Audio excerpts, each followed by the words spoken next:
अब वो दिन दूर नहीं जब भारतीय रेल चीन बॉर्डर तक दस्तक देने जा रही है। हम पहुंचे हैं उत्तराखंड के देवप्रयाग में। यहां पर पहाड़ों के बीचों बीच से ट्रेनें गुजरेंगी और उसको लेकर काम तेजी के साथ में चल रहा है। केंद्र सरकार की लगातार कोशिश है कि जो लोग दिल्ली, मुंबई या देश के अलग अलग हिस्सों से उत्तराखंड या चीन बॉर्डर तक कर्णप्रयाग या देवप्रयाग या फिर उससे आगे जाना चाहते हैं, तो वो लोग अभी ऋषिकेश तक ही रेल मार्ग तक से आते हैं और उसके बाद उन्हें कारों से, बसों से या फिर दूसरे माध्यम का सहारा लेना पड़ता है और उनके लिए वक्त भी ज्यादा लगता है, खर्च भी ज्यादा आता है। लेकिन अब भारतीय रेल लगातार यहां पर टनल बनाने का काम कर रही है। देवप्रयाग के पास में ये आपको कैमरे पर, जो टीवी स्क्रीन पर नजर आ रही है टनल, ये कहा जा रहा है कि भारतीय रेलवे का ये सबसे बड़ा, देश का सबसे बड़ी जो टनल है, लगभग 15 किलोमीटर दूरी है इसका ब्रेक थ्रू है, जिसमें केंद्रीय मंत्री अश्विनी वैष्णव भी पहुंचे हैं यहां पर मुआयना करने के लिए और उनके सामने ही ये ब्रेक थ्रू हो रहा है। तो फिलहाल केंद्र सरकार की और रेल मंत्रालय की यही कोशिश है कि देश के अलग अलग हिस्सों में और कोने कोने तक लोगों को ट्रेनों के जरिए पहुंचाया जाए। और खास बात यह है कि जब ये ट्रेन का काम, यानी कि इस ट्रैक का काम पूरा हो जाएगा, टनल का काम पूरा हो जाएगा, क्योंकि ऋषिकेश से लेकर कर्णप्रयाग की दूरी जो टनल का काम चल रहा है, ट्रैक का काम चल रहा है, वो 125 किलोमीटर है। और अगर ये टनल ना हो तो लोगों को 300 किलोमीटर, यानी कि 2 गुने से ज्यादा दूरी तय करनी पड़ती है। और सोचिए कि उसके लिए लंबा वक्त भी लगता है और ज्यादा पैसे भी लगते हैं। तो फिलहाल टनल को भी मैं आपको तस्वीरों में दिखाऊं कि ये सामरिक दृष्टिकोण से बहुत ही ज्यादा महत्वपूर्ण है, क्योंकि कई बार पहाड़ दरकते हैं, बारिश के दिनों में पहाड़ सरक जाते हैं और रास्ता ब्लॉक हो जाता है। तो सेना के लिए भी काफी ज्यादा महत्वपूर्ण ये टनल मानी जा रही है। और क्योंकि कर्णप्रयाग तक अभी ट्रैक का काम चल रहा है, ये टनल लगभग पूरी हो चुकी है, जो 15 किलोमीटर है।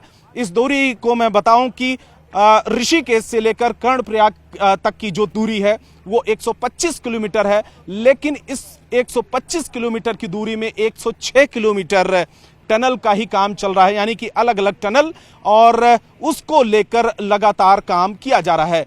2026 दिसंबर माना जा रहा है कि इसका कंप्लीशन डेट है, यानी कि तब तक पूरा हो जाएगा।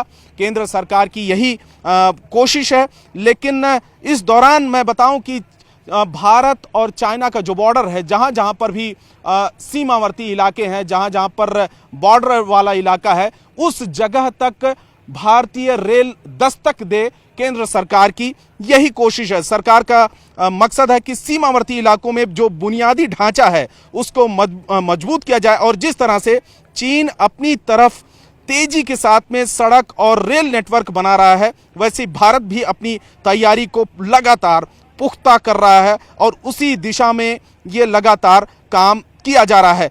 कर्णप्रयाग तक ये टनल का काम चल रहा है, ट्रैक का बनाने का काम चल रहा है। लेकिन उसके आगे जोशीमठ और फिर माड़ा पास के अगर हम कहें उसके बाद ही भारत और चीन का बॉर्डर है, वहां तक पहुंचा जा सकता है।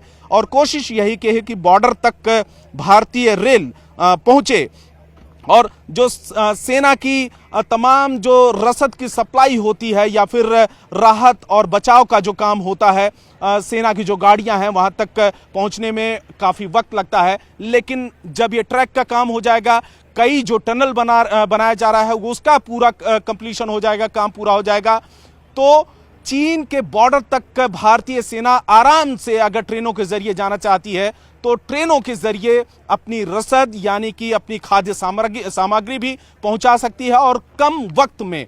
अभी तो बहुत ज्यादा वक्त लगता है, क्योंकि अब पहाड़ों पर लोगों के लिए गाड़ियों से चलना बहुत मुश्किल होता है। अगर मैदानी इलाकों की बात करें तो वहां पर अगर आप अपनी कार से चलते हैं तो आराम से सरपट वो गाड़ी 80 किलोमीटर या उससे ज्यादा 100 किलोमीटर की स्पीड से चल सकती है। लेकिन यहां पर आप समझिए कि बहुत कम स्पीड से गाड़ियां चलती हैं, कई बार पहाड़ दरक जाते हैं, कई बार सड़क पूरी तरीके से ब्लॉक हो जाती है, तो जिसकी वजह से रास्ते पूरी तरीके से ठप हो जाते हैं। तो ये कह सकते हैं कि भारतीय सेना के लिए भी ये महत्वपूर्ण ये ट्रैक बिछाने का काम किया जा रहा है और उसी दिशा में ये टनल लगभग कंप्लीट हो चुकी है।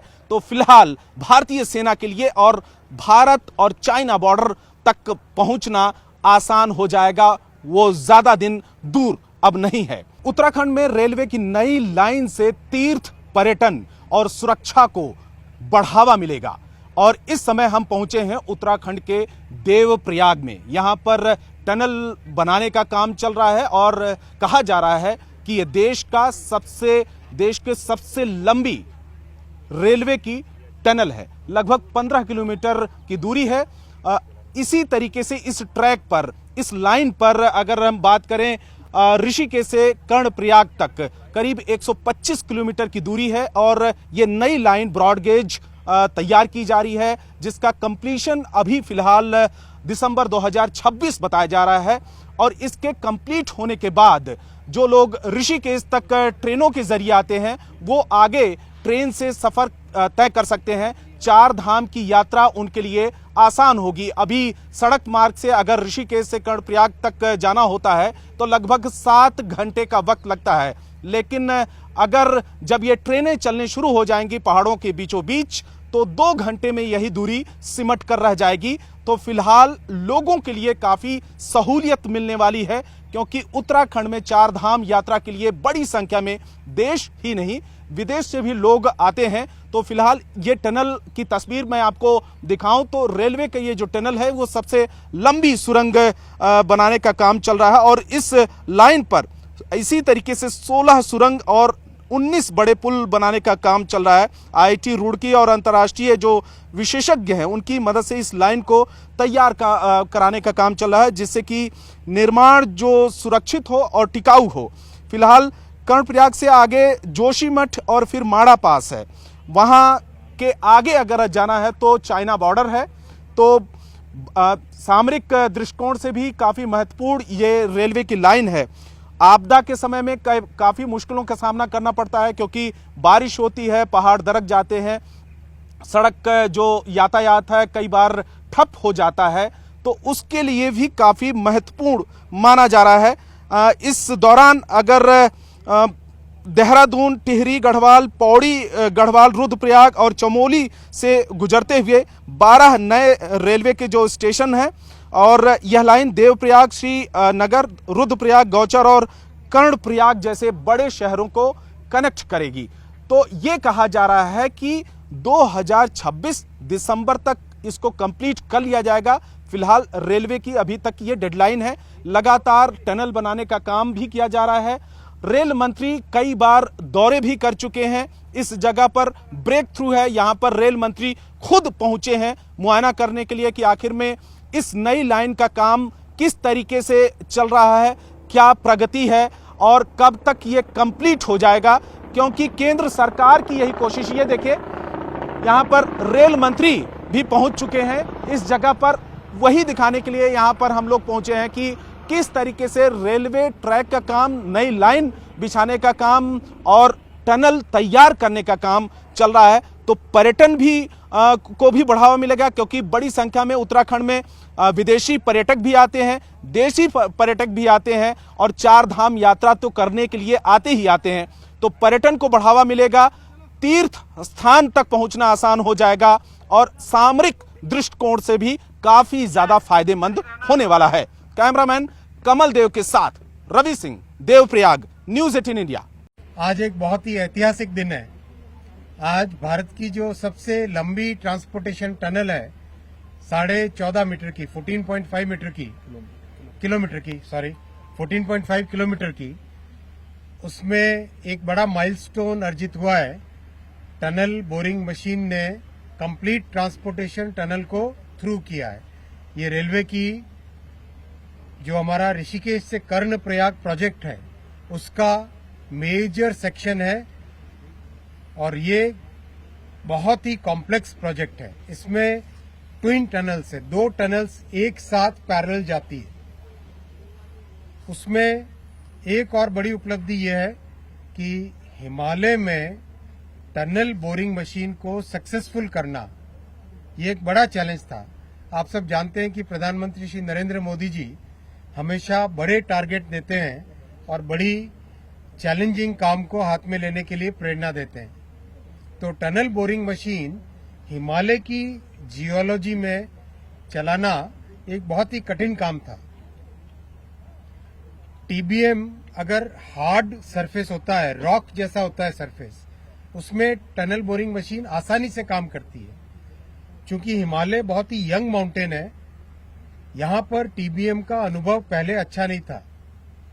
तो कुछ वर्षों पहले, करीब 3 वर्ष पहले बहुत खूब एक अच्छा एनालिसिस किया गया और दुनिया के सबसे अच्छे इंजीनियर्स के साथ बैठ के अपने देश के सबसे अच्छी ब्रेन्स, आईआईटीज से लेके रेलवे के इंजीनियर्स से लेके हाईवे के कुछ और अच्छे अनुभवी लोगों को लेके सबको साथ लेके एक नया प्रयोग किया गया। टनल बोरिंग मशीन में कुछ ऐसे मॉडिफिकेशन किए गए जिससे कि हिमालय की जियोलॉजी में चल सके। और आप जानते हैं कि दुनिया में जो टनल बनाने का तरीका होता है उससे एक अलग तरीके से हिमालय में टनल बनती है, जिसका नाम है हिमालयन टनलिंग मेथड, HTM। दुनिया भर में जो मेथड चलता है उसका नाम है NATM। उसकी जगह अपने हिमालय में एक नए तरीके से टनल बनाते हैं, उसका नाम है HTM। तो ये आज एक बहुत बड़ी साइंटिफिक उपलब्धि है और विशेषकर हमारे उत्तराखंड के जो इस देवभूमि के सभी जो निवासी हैं उनके लिए माननीय प्रधानमंत्री श्री नरेंद्र मोदी जी की ये बहुत बड़ी जो प्रधानमंत्री जी की जो एक उनका संकल्प है, उस संकल्प की बड़ी एक सिद्धि है। आने वाले समय में कुछ ही महीनों में टनल का फिनिशिंग का काम कंप्लीट होगा। आज ओपन हुई है टनल, एक तरीके से थ्रू हुई है और धीरे धीरे इसका सारा फिनिशिंग का काम कंप्लीट होगा और आने वाले समय में कुछ ही वर्षों में इस प्रोजेक्ट को कंप्लीट करके कर्णप्रयाग तक रेल की आवाज सुनाई देगी। साथियों, एक और बहुत ही महत्वपूर्ण दिन है आज ही का दिन है जब भारत में पहली रेल चली थी। आज ही का दिन है जब 173 साल पहले, 174 साल पहले भारत की पहली ट्रेन चली थी बोरीबंदर से ठाणे के बीच में। तो अच्छा, बहुत ही उपलब्धि वाला दिन है। और एक और खुशी की खबर अभी माननीय मुख्यमंत्री जी देंगे आपको। आज 14.5 किलोमीटर से बड़ी टनल के ब्रेक थ्रू के अवसर पर और उसकी सौगात देने के लिए हमारे राज्य में पधारे आदरणीय रेल मंत्री अश्विनी वैष्णव जी का मैं देवभूमि उत्तराखंड की समस्त जनता की ओर से बहुत स्वागत करता हूं, उनका अभिनंदन करता हूं। और लंबे समय से यहाँ के लोगों को प्रतीक्षा थी कि जल्दी जल्दी इसका काम हो। और जैसा अभी टीबीएम मशीन के बारे में आपने बताया, ये अत्याधुनिक टेक्नोलॉजी से युक्त मशीन है और सुंदर उत्कृष्ट एक इंजीनियरिंग का ये हमारे सामने उदाहरण है कि हम सब लोगों ने देखा और आप सब लोग भी देख रहे होंगे कि जिस प्रकार से वो मशीन काम करते हुए आ रही है। और बहुत जल्दी हमारा जो आदरणीय प्रधानमंत्री जी के नेतृत्व में बहुत महत्वाकांक्षी परियोजना 125 किलोमीटर की ऋषिकेश कर्णप्रयाग रेल लाइन की चल रही है, वो जल्दी ही पूरी होगी और हमारे इस क्षेत्र में पूरे 4 धाम में आने वाले लोगों को, पर्यटकों को बहुत सुविधा मिलेगी, बल्कि यहाँ के स्थानीय निवासियों को भी। और जो हमारा पूरी तरह से ये हमारा सामरिक रूप से भी बहुत महत्व का स्थान है। कर्णप्रयाग तक जाने वाली ये रेल उस रास्ते से गुजरेगी, उस पूरे को पूरा बहुत हमारे देश को भी लाभ होने वाला है, यहाँ के क्षेत्रवासियों को भी लाभ होने वाला है। और साथ में ये अपने आप में एक ऐसी परियोजना है जिसमें 125 किलोमीटर में 35 बड़े पुल बन रहे हैं और 17 सुरंगें बन रही हैं, 12 रेलवे स्टेशन बन रहे हैं। तो निश्चित रूप से ये सौगात देने के लिए मैं आदरणीय प्रधानमंत्री जी को और आदरणीय रेल मंत्री जी का देवभूमि उत्तराखंड के सभी निवासियों की ओर से बहुत धन्यवाद देता हूं। और हमारे राज्य में ही दूसरी जो परियोजना है जिसको आदरणीय प्रधानमंत्री जी ने आगे के लिए अपने कार्यक्रमों में प्रस्तावित किया है, बागेश्वर टनकपुर रेल लाइन, उसका भी सर्वे का काम पूरा हो गया है और आदरणीय अश्विनी जी से मैंने अभी उसके लिए भी अनुरोध किया है। और आज का दिन बहुत महत्वपूर्ण है। जैसा आपने बताया कि आज भारत की पहली रेल चली थी, इस दिन एक महत्वपूर्ण उपलब्धि कि जो सिलकारा टनल पिछले कई सालों से बन रही थी, आप सबको पता है कि बीच में उसके निर्माण के समय में कुछ मलबा आ जाने से, भूधसाव हो जाने के कारण से उसमें हमारे 41 मजदूर 17 दिनों तक उसके अंदर रहे और आज उस टनल का भी ब्रेक थ्रू हो गया है। और उसके ब्रेक थ्रू होने से भी उस पूरे क्षेत्र में जो यमुनोत्री जाने वाले हमारे तीर्थ यात्री हैं, श्रद्धालु हैं, उनको बहुत सुविधा होने वाली है। जहां उनको 1 से 1.5 घंटे का समय लगता था, 25-30 किलोमीटर की दूरी तय करनी पड़ती थी, वो दूरी केवल 4.5 किलोमीटर की हो गई है। 5 मिनट में वो रास्ता तय हो जाएगा। इसके लिए भी मैं आदरणीय प्रधानमंत्री जी को और सभी उस मंत्रालय से जुड़े हुए आदरणीय मंत्री नितिन गडकरी जी को, अजय टमटा जी को, सभी को मैं उत्तराखंड की जनता की ओर से बहुत धन्यवाद करता हूँ। एक बार फिर से अश्विनी जी का बहुत सभी की तरफ से, अमित सांसद जी भी हैं, धन सिंह जी भी हैं, सभी का धन्यवाद करता हूँ। आप सबका भी बहुत बहुत धन्यवाद।